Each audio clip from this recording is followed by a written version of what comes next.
পঞ্চায়েত প্রধানের দয়ার দান ছিল না, ওটা ছিল আইনি অধিকার। চাইলেও কেউ কেড়ে নিতে পারতো না, একবার যদি ওই খাতায় আপনার নাম উঠে যেত।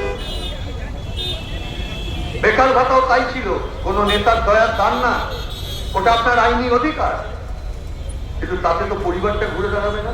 আমরা ওই জন্য বলছি, আমরা এই পশ্চিমবাংলাতেই তৈরি করেছিলাম অসংখ্য স্বনির্ভর গোষ্ঠী, অসংখ্য মহিলাদের নিয়ে, লক্ষ লক্ষ মহিলা তারা উৎপাদনের কাজের সঙ্গে যুক্ত হয়েছিলেন। কেউ ধূপকাঠি বানাতেন, কেউ বেতের ধামা বানাতেন, কেউ সেলাই কড়াই করতেন, কেউ রঙিন মাছ চাষ করতেন, কেউ রঙিন গাছের চাষ করতেন। এইরকম নানান কিছুর মধ্য দিয়ে লক্ষ লক্ষ মহিলাদের নিয়ে আমরা গোটা পশ্চিমবাংলা জুড়ে গড়ে তুলেছিলাম স্বনির্ভর গোষ্ঠী।